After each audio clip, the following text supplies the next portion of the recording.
Le restaurant bourdonnait du tintement des verres et du murmure des rires polis. Des ballons dorés et blancs flottaient près du plafond, projetant une lueur sur la longue table de banquet. Ma sœur, Camille, se tenait au bout, telle une reine sur son trône. Elle leva son verre de vin, son sourire assez tranchant pour fendre la pièce. À ma promotion, annonça-t-elle, la voix dégoulinante de fierté. Directrice des finances chez Lefebvre et Associés. Le travail acharné paie, n'est-ce pas? Avant de commencer, laissez un commentaire et dites-nous d'où vous venez et de quelle ville vous regardez nos vidéos. Et après avoir regardé toute la vidéo, n'oubliez pas de nous dire ce que vous feriez dans cette situation. Soyez honnête. Dites-le-moi dans les commentaires ci-dessous. Nous lisons chaque commentaire. Commençons. Des applaudissements éclatèrent. Mes parents applaudirent le plus fort, leurs visages illuminés d'une fierté suffisante. Ma mère se pencha vers moi, son parfum me piquant le nez, et me chuchota en riant, « Tu vois, Chloé, c'est pour ça qu'on a toujours dit que Camille était l'intelligente. Tu ne la rattraperas jamais. » La chaleur me monta aux joues, mais je restai silencieuse, mes doigts crispés sur mon verre d'eau. J'avais appris à porter le silence comme une armure. Elle est la preuve de ce à quoi ressemble le succès, ajouta mon père, assez fort pour que toute la table l'entende. Certaines personnes dans cette famille devraient prendre des notes. Son regard se posa sur moi, et les cousins autour de nous ricanèrent. Camille se prélassait dans cette attention, renversant la tête en arrière avec un sourire suffisant. « Eh bien, dit-elle, feignant de balayer le compliment d'un geste de la main, tout le monde ne peut pas me suivre. » Je forçai un sourire, mon cœur battant à tout rompre dans mes oreilles. Aucun d'entre eux ne connaissait la vérité qui bouillonnait sous mon expression calme. Aucun d'entre eux ne savait ce qui allait se passer. Le silence se fit dans la pièce lorsque l'homme au costume gris foncé s'avança. Maître Fournier, l'avocat de longue date de la famille. Il s'éclaircit la gorge et ajusta ses lunettes. Avant que le gâteau ne soit servi, on m'a demandé de faire une brève annonce. Camille frappa dans ses mains. Oh, est-ce que ça concerne le contrat d'expansion? Un timing parfait. Ça couronne vraiment ma soirée. L'avocat ne sourit pas. Ses yeux balayèrent la table avant de se poser sur moi. En fait, cela concerne le transfert d'actions chez Lefebvre et Associés. L'atmosphère changea. Les chaises grincèrent tandis que les membres de la famille se penchaient, curieux. Ma mère sourit, s'attendant à plus d'éloges pour son enfant prodige. La poitrine de mon père se bomba. Le sourire de Camille s'élargit comme si les projecteurs n'appartenaient qu'à elle. Mais alors, Fournier parla de nouveau, sa voix stable et délibérée. Depuis ce matin, l'actionnaire majoritaire de Lefebvre et Associés est Chloé Dubois. Pendant un instant, le silence engloutit la pièce tout entière. Le sourire de Camille vacilla. Son verre lui glissa des doigts et se brisa sur le sol, le vin éclaboussant ses talons. Quoi, s'étrangla-t-elle, son visage se vidant de toute couleur. Ce n'est pas possible. Des halètements parcoururent la table. La main de mon père se figea en plein applaudissement, la bouche bée. Les yeux de ma mère allèrent de moi à Camille, une panique vacillant dans son sourire parfait. Les cousins nous fixaient, les yeux écarquillés, leurs fourchettes oubliées dans leurs mains. Je posai mon verre avec précaution, laissant la tension flotter comme de la fumée dans l'air. Ma voix était calme mais tranchante quand je parlais enfin. Joyeux anniversaire, Camille. Elle eut le souffle coupé, et pour la première fois de ma vie, elle resta sans voix. Les yeux de Camille balayaient la pièce comme un animal acculé. Les fragments de verre à ses pieds scintillaient sous le lustre, vif et dentelé, tout comme le silence qui déchirait la salle de banquet. Quelle est cette blague de mauvais goût, exigea-t-elle d'une voix perçante. Elle se tourna vers Maître Fournier, son ton mi-ordre, mi-supplique. Répétez-le. Dites mon nom. L'avocat ne s'y a pas. Il ajusta simplement ses lunettes et répéta, plus lentement cette fois, la participation de contrôle dans Lefebvre et Associés a été transférée. L'actionnaire majoritaire est maintenant Chloé Dubois. Les lèvres de Camille tremblèrent. Non, cette entreprise. Mon entreprise. C'est la mienne. J'ai travaillé. Tu as travaillé pour elle? Dis-je, ma voix basse mais ferme. Je l'ai achetée. La pièce expira d'un seul coup, les murmures enflant comme une marée de tempête. Des cousins se couvraient la bouche. Un oncle murmura, incroyable. La chaise de mon père grinça sur le sol alors qu'il se levait, le visage rouge, les veines saillantes sur sa tempe. Chloé, lança-t-il, en abattant sa paume sur la table si fort que les couverts cliquetèrent. À quel jeu joues-tu? N'humilie pas ta sœur le jour de son anniversaire. L'humilier. La pensée me brûla, mais je gardai mon sang-froid.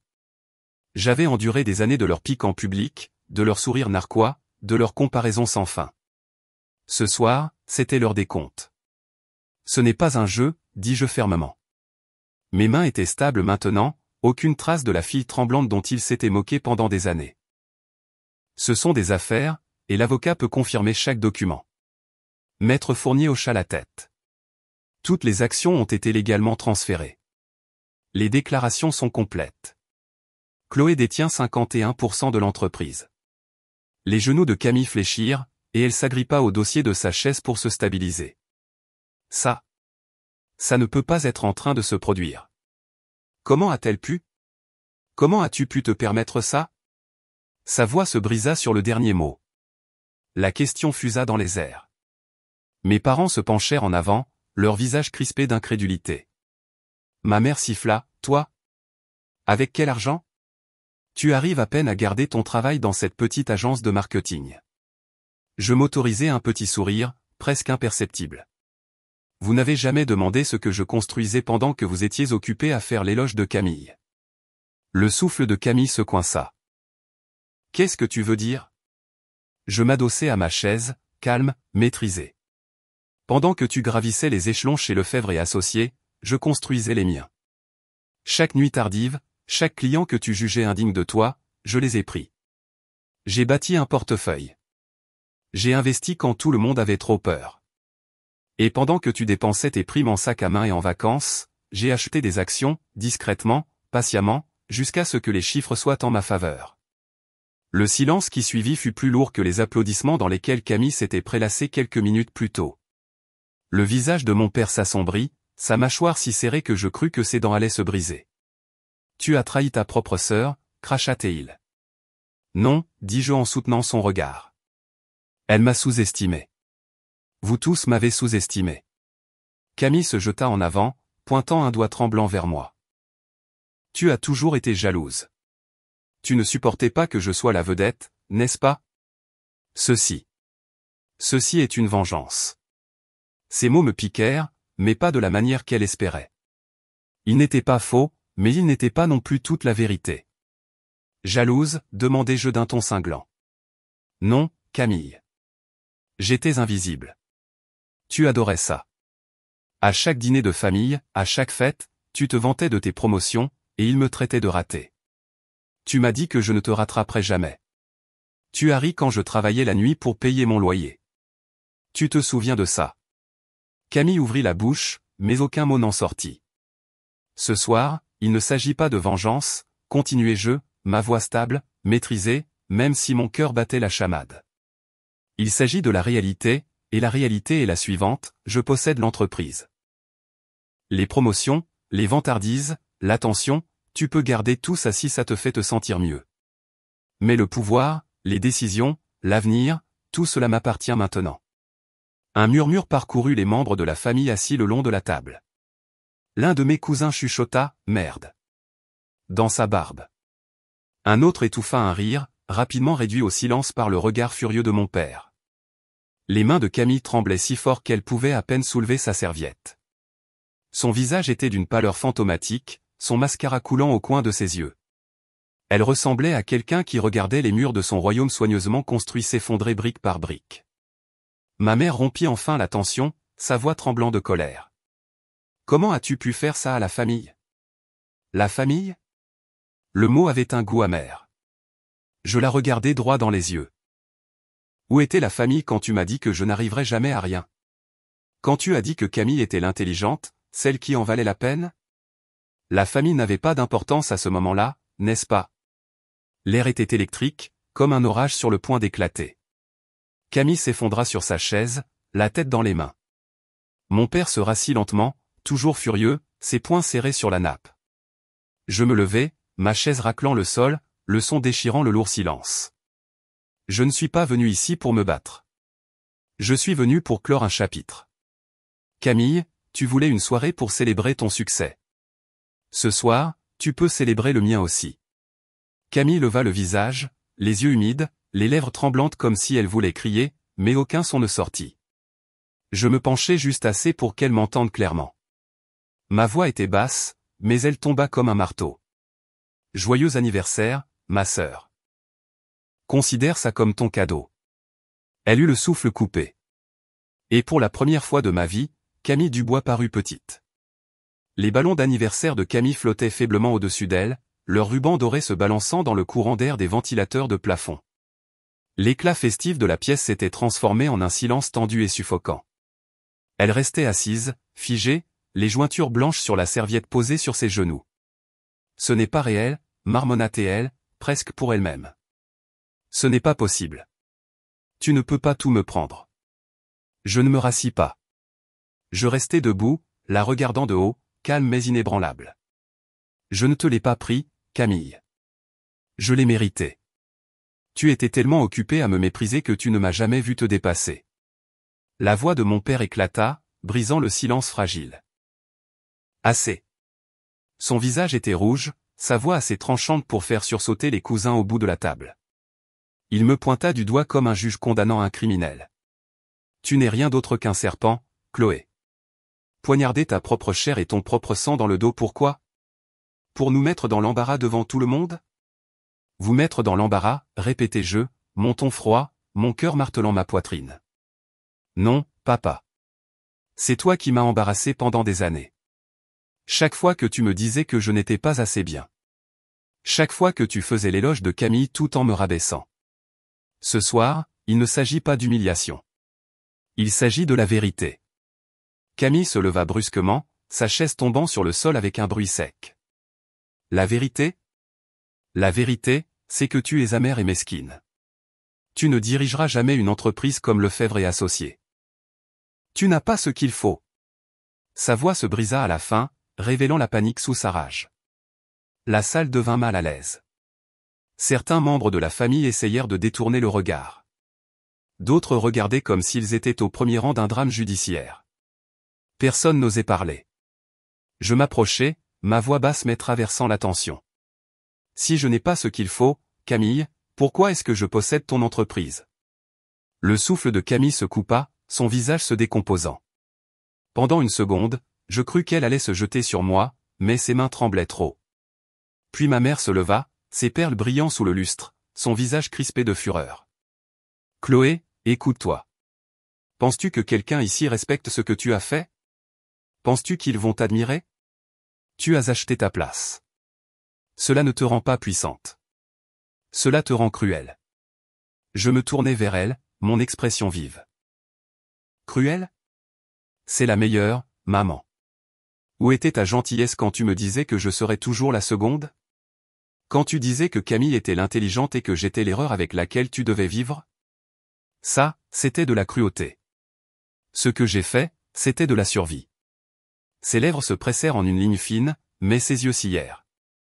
Pour la première fois, je vis autre chose que du dédain dans son regard, de la peur. Camille frappa du poing sur la table, faisant vibrer les verres. Tu regretteras ça, Chloé. Tu te crois forte maintenant, mais tu ne sais pas dans quoi tu t'engages. Diriger Lefebvre et Associés n'est pas un jeu. Elle te dévorera toute crue. Je soutins son regard. Peut-être, mais au moins, ce sera moi qui serai au bout de la table maintenant. Son visage se tordit, et elle laissa échapper un rire court et étranglé. Tu vas te planter en beauté. Tout le monde ici le sait. Elle se tourna vers les membres de la famille, désespérée, ses yeux cherchant du soutien. Dites-le lui. Dites-lui qu'elle ne peut pas gérer ça. Mais personne ne bougea. Personne ne parla. Les mêmes cousins qui l'avaient toujours acclamé baissaient maintenant les yeux. Un oncle toussa maladroitement dans sa serviette. Une de ses soi-disant amies tripotait son téléphone, évitant complètement le regard de Camille. Ce silence frappa Camille plus durement que mes mots n'auraient jamais pu le faire. Son visage s'affaissa, ses yeux écarquillés par la trahison en réalisant que la pièce ne lui appartenait plus. Tu vois? Dis-je doucement, non pas pour me vanter, mais pour briser son déni. Même eux le savent. Dès que le pouvoir change de camp, la loyauté aussi. Camille recula d'un pas, les yeux brillants, la respiration courte. Ma mère se précipita pour la soutenir, chuchotant frénétiquement, ne la laisse pas te briser, ma chérie. Tu es toujours la star de cette famille. Camille secoua la tête, sa voix se brisant. Plus maintenant. Pas si elle possède vraiment tout. L'avocat, maître Fournier, s'éclaircit la gorge, s'avançant une fois de plus. Il ne s'agit pas de savoir si, mademoiselle Dubois. Tous les documents sont finalisés. Chloé est légalement en contrôle. Camille le fixa comme si les mots étaient des couteaux. Puis, d'un mouvement soudain, elle attrapa son sac à main, ses doigts maladroits. Je m'en fiche. Je vais arranger ça. Je trouverai un moyen. Tu verras. Sa voix était aiguë, frénétique, presque hystérique. Fuir ne changera pas la réalité, dis-je doucement. Elle se figea sur le seuil, le dos tourné vers moi, les épaules tremblantes. Un instant, je crus qu'elle allait se retourner et lancer une dernière insulte, mais elle ne le fit pas. Elle poussa les portes et disparut dans la nuit, laissant ses ballons d'anniversaire flotter au-dessus d'une chaise vide. La pièce resta dans un silence stupéfait. Le regard de mon père était si perçant qu'il aurait pu tailler la pierre, mais il ne dit rien. Ma mère serrait ses perles, respirant fort, les yeux humides d'une rage qu'elle ne pouvait exprimer. Je laissai le silence s'installer avant de parler enfin. Mes mots étaient calmes, délibérés, le son d'années de douleur enfouie trouvant enfin une libération. Vous avez tous passé des années à me dire que je ne vous rattraperai jamais, dis-je en balayant la table du regard. Eh bien, je ne l'ai pas seulement rattrapé. Je l'ai dépassé. Et la vérité, c'est qu'aucun de vous ne l'a vu venir. Personne n'osa contester. Le cliquetis des couverts avait cessé depuis longtemps. Le personnel du restaurant attendait nerveusement près de la porte, ne sachant s'il devait continuer à servir ou débarrasser la table. L'absence de ma sœur flottait dans l'air comme la fumée après un incendie. Ses décorations d'anniversaire paraissaient maintenant ridicules, voire moqueuses. Mon père rompit enfin le silence, sa voix un grondement sourd. Tu crois avoir gagné quelque chose ici, Chloé, mais tout ce que tu as fait, c'est détruire cette famille.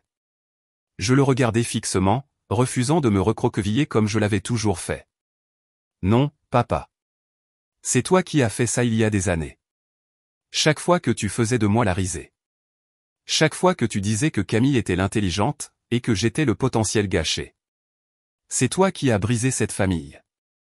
Ce soir, j'ai juste refusé de continuer à jouer le rôle que tu avais écrit pour moi. Sa mâchoire se serra, ses poings crispés sur ses côtés. C'était un homme habitué à être obéi, habitué à ce que sa parole soit loi. Pour la première fois, je vis les fissures dans cette autorité. Il ne pouvait pas contrôler cela. Il ne pouvait pas me contrôler. La voix de ma mère était aiguë, tremblant sur les bords. As-tu la moindre idée de ce que tu as fait? Le nom des Dubois est respecté à Lyon grâce à Camille. Grâce à nous. Et maintenant, tu as fait de nous un spectacle. Je me tournai vers elle, calme mais cinglante. Le respect bâti en ignorant la moitié de sa propre famille n'est pas du respect. C'est un mensonge. Il est peut-être temps que la ville voie aussi la vérité. Des halètements parcoururent la table. Certains cousins semblaient ravis par le drame, d'autres terrifiés. Une tante marmonna, elle a raison, avant de baisser rapidement les yeux. La chaise vide de Camille se dressait au bout de la table, son verre de vin abandonné laissant une tache cramoisie sur la nappe. Je le fixai, ma poitrine se serrant, non pas de culpabilité, mais du poids des années. Pendant si longtemps, j'avais rêvé de ce moment. Je pensais que je ressentirais du triomphe, peut-être même de la joie, mais au lieu de cela, je ressentis quelque chose de plus vif, la liberté. Maître Fournier s'éclaircit la gorge, brisant la tension. Mademoiselle Dubois, dit-il, s'adressant directement à moi maintenant, les documents de transition seront prêts pour votre signature lundi matin. Vous prendrez officiellement le contrôle de Lefebvre et Associés à ce moment-là. Je hochai la tête une fois. Merci. Mon père frappa du poing contre la table. Tu vas tout gâcher. Tout ce que Camille a construit, tu le détruiras en moins d'1 an. Je me penchai vers lui, ma voix basse mais ferme. Alors regarde-moi faire. Parce que la vérité, c'est que Camille n'a pas construit Lefebvre et Associés. Elle a hérité de son poste. Elle a utilisé son nom de famille comme d'une échelle. Moi, je me suis construite à partir de rien. Je sais ce que signifie se battre pour sa survie. Et c'est le genre de leadership dont Lefebvre et Associés avaient besoin depuis le début. Son visage se tordit, la rage luttant avec autre chose. La peur, peut-être?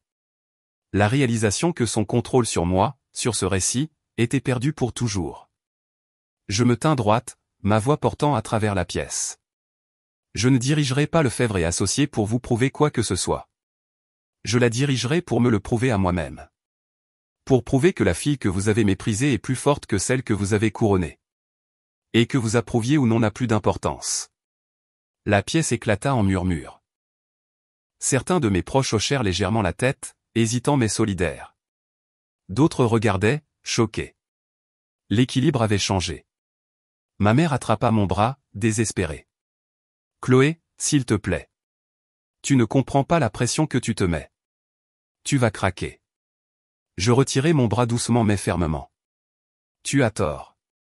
Pour la première fois, je ne craquerai pas. » Le serveur s'approcha timidement, tenant le gâteau d'anniversaire. Des bougies vacillaient sur le dessus, leurs flammes instables dans l'air tendu. « Dois-je la porter ?» demanda-t-il maladroitement. Tout le monde se figea. L'ironie était insupportable. Je secouai la tête. Non, la fête est finie. Il hocha rapidement la tête et se retira. Mon père repoussa sa chaise, le visage sombre de fureur. Tu regretteras d'avoir défié cette famille, Chloé. Ne viens pas pleurer chez nous quand les murs s'effondreront. Je le regardai, un petit sourire froid se dessinant sur mes lèvres. Je n'en aurai pas besoin. J'ai construit mes propres murs maintenant. Sur ce, je pris ma pochette, ajustai ma veste et me dirigeai vers la sortie. Tous les yeux me suivirent, l'air lourd de choc et d'incrédulité. En passant devant les ballons abandonnés de Camille, je m'arrêtai juste une seconde, laissant la scène se graver dans ma mémoire, la chaise vide, la tache de vin, la famille réduite au silence pour une fois dans leur vie. Quand je sortis, l'air frais de la nuit me frappa le visage, et pour la première fois depuis des années, je respirai librement. Mon téléphone vibra dans ma main, une notification de courriel. Je jetai un coup d'œil, félicitations, actionnaire majoritaire.